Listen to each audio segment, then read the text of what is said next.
Live from downtown Detroit, home of WDIV and Click on Detroit, Local 4 News at 11 starts now. Not much to look at on the satellite tonight, but there will be when we wake up in the morning. Find out how much of us will be seeing fog when we head out the door in the morning. We made our statement. We showed the world what the Detroit Youth Choir is really about.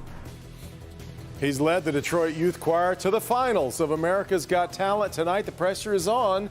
Our Kimberly Gill is live in Hollywood.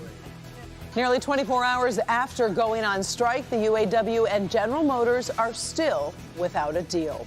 50,000 GM workers off the job right now, and that strike will soon enter day 2. Negotiations have ended for the night. The two sides have not come to an agreement yet. We bring in Jermont Terry, who is live at the Detroit Hamtramck Assembly Plant with what we know about where things stand at the moment. Jermont. Devin, tonight we know that those union workers are still striking and walking outside this plant here in Hamtramck. While behind the scenes, we know that GM and UAW leaders, they all went home. Talks ended without reaching a deal tonight. We haven't seen this at GM plants in 12 years, but Monday night, UAW workers continued to picket outside the Detroit Hamtramck Assembly Plant. While inside, the machines sit idle. I don't want to strike, but if I have to, hey, I have to do what I have to do. Maurice Faust spent the past 42 years working for GM. He remembers the 2007 strike ended in 2 days. When it comes to this strike, This is, I mean, you know, it's more of a need now. We gave up so much back in the during the time of the bankruptcy that we never got back.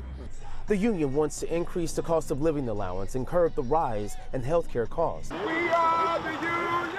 We are the union! Over at the Warren transmission plant, Patrick Anderson insists it's even simpler. We're fighting to keep the jobs that we have, and they just continually get outsourced or shipped to another country.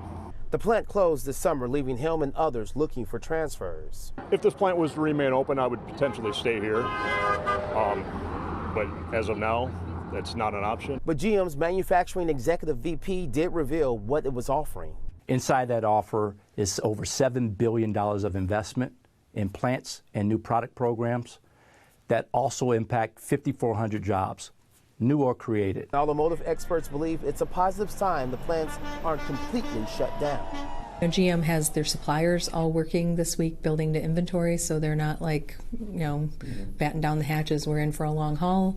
I think a lot of folks are right now fairly encouraged that they're back at the table. And so tomorrow they will be back at the table as the talks resume. No idea, no one really knows how long this strike will last, but we do know that GM, they prepared for this work stoppage. They have enough vehicles to sell for 2 months. Reporting live tonight, Jermont Terry, Local 4. Okay, Jermont, President Trump is weighing in on the UAW strike. Didn't pick a side, but he says he hopes it ends soon.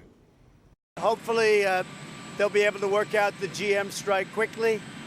We don't want General Motors building plants outside of this country, and we're very strong on that. The UAW has been very good to me. The members have been very good from the standpoint of voting. The relationship is good. Hopefully they're going to work that out quickly and solidly. Our coverage of the strike continues on clickondetroit.com. We have more on the offer that General Motors made about an hour and a half before the strike deadline last night. You'll find that right on the homepage. Well, a muggy night across Metro Detroit. Ben is tracking that fog for the morning drive. You may want to set your alarm a little bit early because it could be slow going. In some spots, yes. I don't think it's going to be widespread, but it's probably going to be out there for some of us. Not a lot to look at now. There are some low clouds that are coming in off of Lake Huron. That's some of the moisture that's going to be spreading over the area. You see it right now there, Port Huron, now starting to move into the north side of the metro zone. Gradually, we'll see this pretty much envelop the entire area, but it's going to stay as a low cloud deck for most of us. Some spots will see that get a little lower as fog. Now the visibility has gone down a bit here, but it's inconsequential. Most of it still a full 10 miles. Waking up tomorrow morning, we're going to start out with those areas of fog. Those will clear out by 9-10 o'clock. And then we'll start looking for that sunshine to finally emerge. We'll see how long that takes. And of course, your weekend forecast in minutes, guys.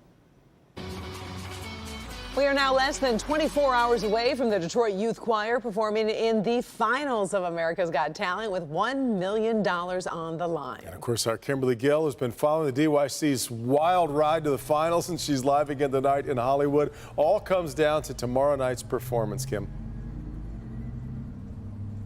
You're right, Karen and Devin, good evening to you. As you said, live from Hollywood, the choir had an exceptionally long rehearsal today in preparation of tomorrow's big performance at America's Got Talent. They are so thankful to be here, and they feel like they wouldn't be here without their choir director, Anthony White, and they say whatever happens tomorrow, they are better because of this experience and because of Mr. White. Just thank you. A heartfelt tribute to their leader. The night before the finals, the choir family still talking about the impact of last week's opening video. I've been through a lot, being that my mother and my grandma died, and I never got to meet my father. From a young age, I was taught to hold back tears, but you showed me that it was okay to cry. Mashawn Jones wanted her twin daughters to join the choir because they had issues with self-esteem. She knew White could help. He is present, and he's an encourager, and he is a faith giver, and he really helps all of the children. As much as the kids fuss at what he fusses at them about, they love him dearly. White says he just wants to bring out the best in everyone. You know, our kids are very special kids. They come from different backgrounds, and so I just try to make sure I'm able to relate to each and every one of them.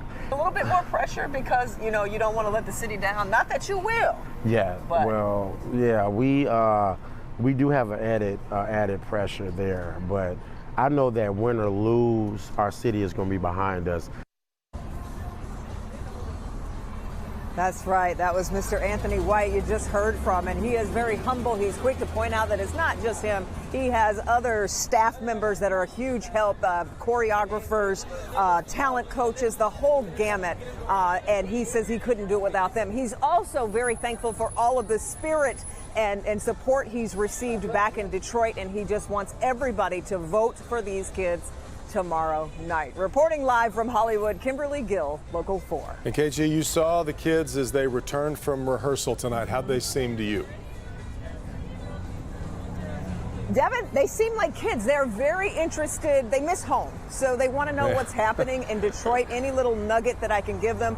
One of the younger kids came up to me and said, has it gotten cold back in Detroit? Keep in mind, they've been here for almost 30 days, so they've kind of lost track of what it even feels like back home. But, they're just excited.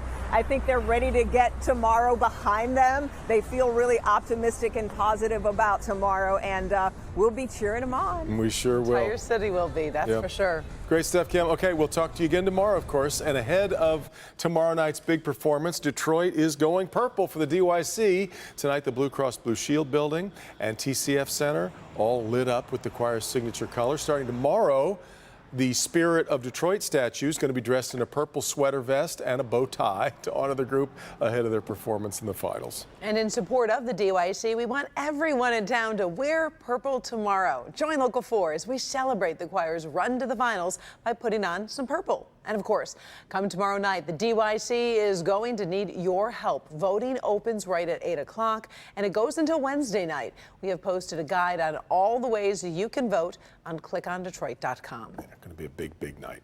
Former State Representative Todd Corser will likely avoid jail time for his role in the 2015 sex scandal that rocked Lansing.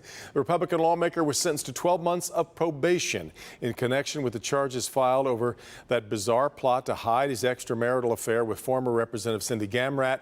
The 47-year-old can avoid spending 45 days in jail by doing 90 hours of community service.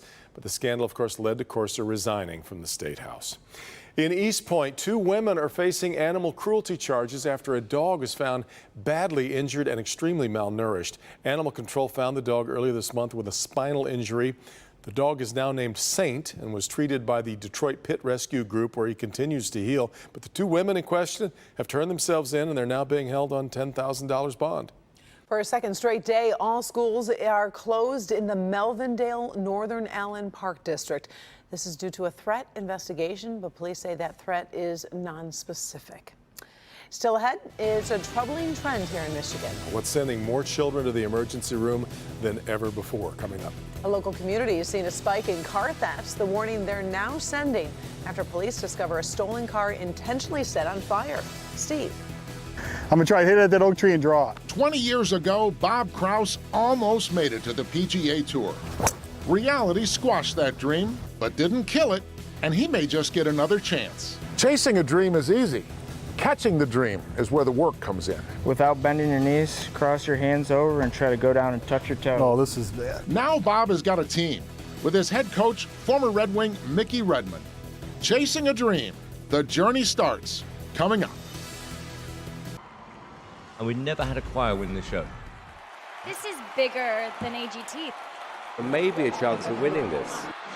And now, the biggest performance of their lives, the America's Got Talent Finals. The Detroit Youth Choir is ready for their chance at $1 million. Once again, Kimberly Gill reports live from Hollywood with everything you need to know to support these inspiring young Detroiters one last time. Tomorrow on Local 4 News at 5. Then at 8, watch and vote. I watch the Local 4 News every morning. They're doing great things within the community.